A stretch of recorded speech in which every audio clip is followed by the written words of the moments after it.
से मैं आप सभी के सामने उपस्थित हूँ एक महत्वपूर्ण टॉपिक के साथ। टॉपिक जुड़ा हुआ है यूपीएससी से। इस टाइम यूपीएससी बहुत ही ज्यादा विवादों में है।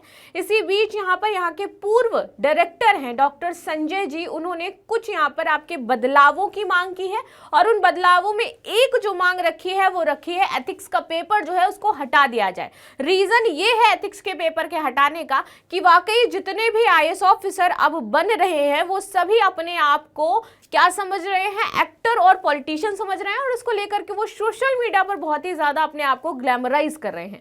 इसी बीच यहाँ पर कहा गया है कि जितने भी प्रोबेशनर पीरियड के आईएएस ऑफिसर हैं और जितने भी आईएएस ऑफिसर बन चुके हैं उनको इस तरीके से लाइमलाइट करना पूरी तरीके से उचित नहीं है। उनको उनकी ड्यूटीज पता होनी चाहिए जो कि जनता के लिए है, ना कि इस तरीके से लाइमलाइट होने के लिए। बाकी इस पर आप सभी की क्या राय है मुझे जरूर बताइएगा। साथ ही साथ ये जो एथिक्स का पेपर हटाने की बात की जा रही है इसके बारे में भी क्या राय है ये अवश्य बताइएगा। शुरू कर लेते हैं और ये पूरा जो यहाँ पर इन्होंने बताया है, इंटरव्यू दिया है और कुछ मांगे रखी हैं, इनको समझते हैं कि क्या क्या बदलाव अब किए जा सकते हैं।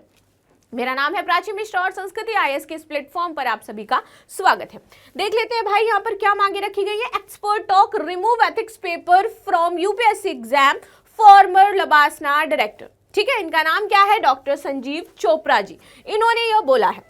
ठीक है, देख लेते हैं अब इन्होंने क्या बोला है और क्या क्या इसमें चीजें उन्होंने शामिल करी हैं।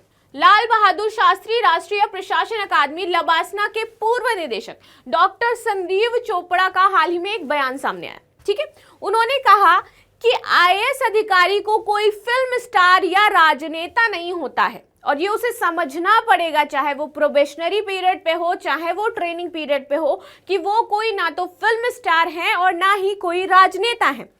कई बार उम्मीदवार समझ नहीं पाते कि आईएएस अधिकारी होने का रियल मीनिंग क्या होता है, शायद उनको अभी नहीं पता चलता है और वे अपनी जिंदगी को बर्बाद कर लेते हैं, ऐसा इन्होंने बयान में बोला। और साथ ही साथ उन्होंने बोला कि और एक घटना यूपीएससी की छवि, और यहाँ पे जो घटना की बात की जा रही है पूजा खेड़कर की घटना की बात की जा रही है कि ये जो घटना हुई है ये यूपीएससी की छवि को धूमिल नहीं कर सकती है।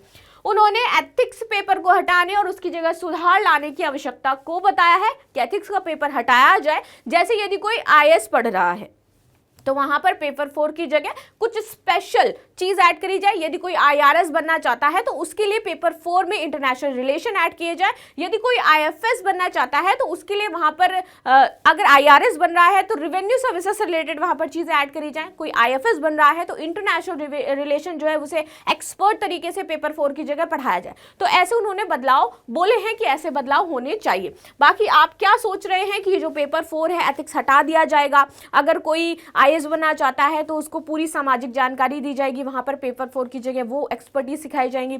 यदि कोई आईआरएस बन रहा है तो उसको रेवेन्यू से रिलेटेड एक्सपर्टीज दी जाएंगी पेपर 4 की जगह, और यदि कोई आईएफएस बन रहा है तो उसको इंटरनेशनल रिलेशनशिप पढ़ाया जाएगा। ठीक है, चलिए आगे देख लेते हैं। यहाँ पर उन्होंने बोला कि मुझे नहीं लगता कि इस परीक्षा में नैतिकता का पेपर ज्यादा मायने रखता है। अब उन्होंने ऐसा क्यों बोला है चलिए ये समझ लेते हैं। उनका कहना था कि एक परीक्षा सिर्फ ये जांचती है कि आप सीमित समय में अपने दिमाग की कितनी जानकारी संग्रहित कर सकते हैं, अपने दिमाग का कितना उपयोग कर सकते हैं और कितनी जानकारी को आप व्यक्त कर पा रहे हैं। यानी कि आप एक टाइम में कितना पढ़ रहे हो और कितना पढ़ करके उसको अच्छे से सामने वाले के सामने एक्सप्लेन कर पा रहे हो, रख पा रहे हो अपनी बातों को। यूपीएससी को ये चाहिए, यूपीएससी को ये नहीं चाहिए कि नैतिकता सिखाई जाए, क्योंकि वो सभी जानते हैं कि कितने नैतिक होते हैं आईएएस ऑफिसर। जब वो जाते हैं प्रॉपर तरीके से आईएएस बन करके तो शायद ही उन्हें एथिक्स के कुछ भी मायने याद रहते होंगे, क्योंकि सभी करप्शन करते हैं। ट्रेनिंग पीरियड में उन्होंने बताया कि हम ईमानदारी सिखाते हैं आईएएस ऑफिसर्स को, जितने भी ट्रेनिंग ऑफिसर्स हैं सत्यनिष्ठा सिखाते हैं, लेकिन फिर भी इस तरीके की घटनाएं सामने हमें देखने को मिलती हैं। आगे यहाँ पर कहा गया है, मुझे नहीं लगता कि इस परीक्षा में नैतिकता का पेपर बहुत मायने रखता है। इसे उम्मीदवार द्वारा सेवा की पसंद और प्राथमिकता के आधार पर एक अतिरिक्त पेपर से प्रतिस्थापित किया जाना चाहिए। और यही हमारे लिए इंपॉर्टेंट है कि जो भी उम्मीदवार, यदि कोई आईआरएस लेना चाह रहा है तो उसकी जगह वो पेपर हो, आईएफएस लेना चाह रहा है तो उसकी जगह वो पेपर हो। प्राथमिकता के आधार पर आप क्या करो, ये जो पेपर 4 है इसको प्रतिस्थापित कर दो, ये बोला है सीधे सीधे। आगे उन्होंने बोला है कि उदाहरण के लिए जिनकी प्राथमिकता आईएएस है, ठीक है, मान लीजिए कोई आईएएस बनना चाहता है तो वहां पर सार्वजनिक नीति निर्माण का आप पेपर दे दीजिए पेपर 4 की जगह। यानी कि एथिक्स की जगह आप कौन सा पेपर उनसे लो, सार्वजनिक नीति निर्माण का पेपर लो।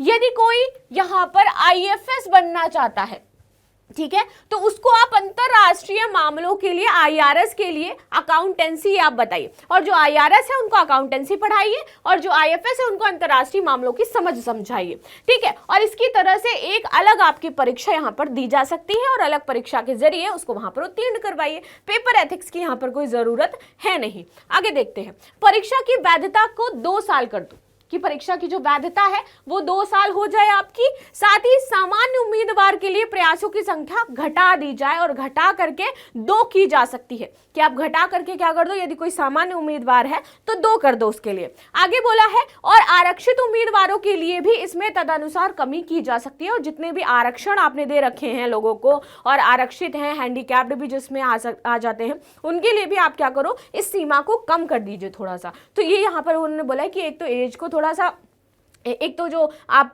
देते हो यानी कि नंबर ऑफ आईएएस की जो परीक्षा दे रहे हो उसमें कमी कर दी जाए। दूसरा आपका बोला गया है कि जितने भी आपके उम्मीदवार हैं आरक्षित उम्मीदवार, उसमें भी कमी करी जाए।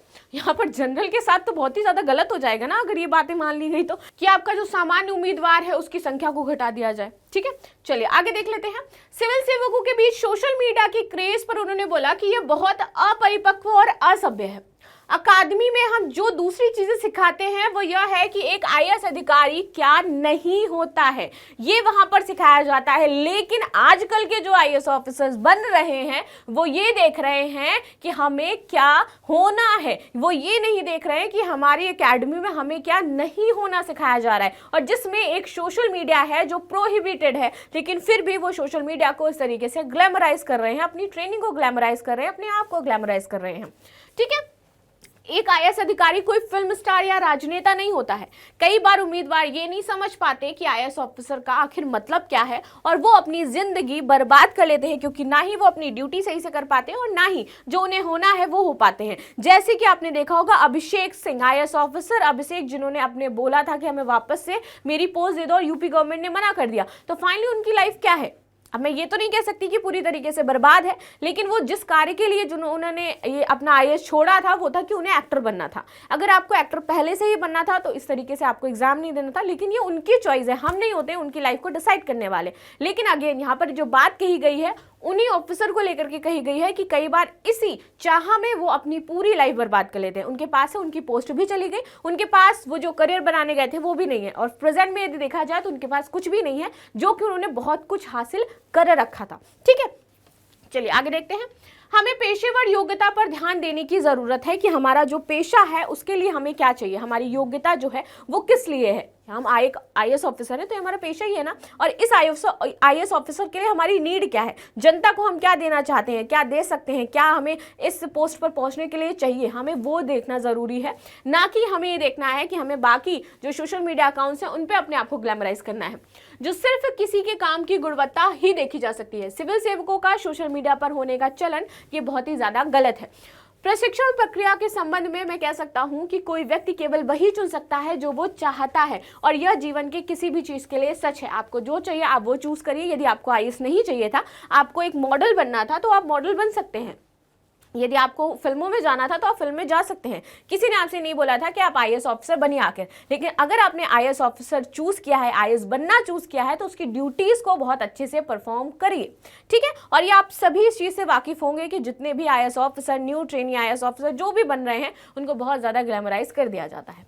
आगे देख लेते हैं क्या सिखाया जाता है आईएएस की ट्रेनिंग में। उन्होंने ये भी बताया। देखिए, खबरों में जो व्यक्ति का आचरण दिखाया जाता है, यानी कि न्यूज़पेपर में जो आप देखते हो, न्यूज़पेपर में जो आपको दिखाई जाती हैं, रील्स दिखाई जाती हैं, इससे बिल्कुल हट करके यहाँ पर बात कही गई है कि LBSNAA में लबासना यानी कि यहाँ पर सिखाए जाने वाले आचरण बिल्कुल अलग हैं। सेवा और अकादमी के मूल स्पष्ट रूप से परिभाषित हैं, जैसे कि ईमानदारी, ये यहाँ के मूल हैं अकादमी के। सार्वजनिक सेवा, ये यहाँ के मूल हैं, और इसके प्रति समर्पण यहाँ सिखाया जाता है, और व्यावसायिकता यहाँ पर सिखाई जाती है। ना कि यहाँ पर ये सिखाया जाता है कि आपको कैसे ग्लैमराइज होना है। ठीक है, ये मूल्य सभी प्रशिक्षु अधिकारियों को सिखाए जाते हैं। जब ये प्रशिक्षु प्रोबेशनरी पीरियड के रूप में जिलों में जाते हैं तो उनको बहुत सारी समस्याएं फेस करनी होती हैं, जैसे कि उनको वहां पर घर नहीं मिलता है, कार्यालय नहीं मिलता है, आवास नहीं मिलता है। और इससे कोई बड़ी बात नहीं है और नई बात नहीं है, ये हर एक ऑफिसर के साथ होता है, क्योंकि हम उनको ट्रेन करके इस तरीके से भेजते हैं। हमने उन्हें ट्रेनिंग प्रदान करी है, उनको ये चीज़ देखनी है, उनको इस चीज़ को मैनेज करना है। अगर वो ऐसा नहीं कर पा रहे हैं तो कहीं ना कहीं यहाँ पर उनके अंदर कोई फॉल्ट है। ये सभी चुनौतियों के बावजूद कई अधिकारी अपने कर्तव्यों को अच्छे से निभाते हैं।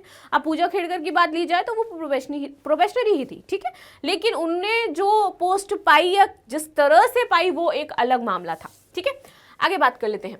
एक उदाहरण से पूरे सिस्टम या यूपीएससी या फिर लबासा जैसी संस्था की आप छवि खराब नहीं कर सकते हो। जो अभी हम कह रहे हैं कि यूपीएससी में बहुत सारी समस्याएं हैं, यूपीएससी गलत तरीके से चयन ले रही है। एग्जैक्टली आप देखो, SC ST OBC सर्टिफिकेशन जो है गलत तरीके से यूज किया जाता है। विकलांगता सर्टिफिकेशन जो है वो बहुत गलत तरीके से यूज किया जा रहा है, जिसके बेसिस पे लोगों को IAS IPS IRS मिल जाता है, ठीक है। तो ये एक समस्या यहाँ पर है। एक आपराधिक दिमाग किसी भी सिस्टम को तोड़ सकता है और जो लोग ऐसा करते हैं उन्होंने माना कि वो आपराधिक हैं। और ये कौन कह रहा है? यूपीएससी के पूर्व निदेशक कह रहे हैं इस बात को, और यूपीएससी के पूर्व निदेशक ने अपनी ये राय रखी है। तो आप देखो कि चेंजमेंट तो अच्छा होने वाला है, ठीक है। हमें इस घटना से एक विचलित रूप में देखना चाहिए और इसके बारे में बहुत अधिक नहीं सोचना चाहिए कि नॉर्मल एक घटना है, घटित हो गई, लेकिन यूपीएससी की जो छवि है इसको हम धूमिल नहीं कर सकते हैं, क्योंकि यूपीएससी का इसमें कोई दोष है नहीं, ठीक है। दोष सिस्टम में है, कुछ लोगों में है, उसमें सुधार करने की आवश्यकता है, ना कि हम सिर्फ यूपीएससी को कह दें कि यूपीएससी गलत है।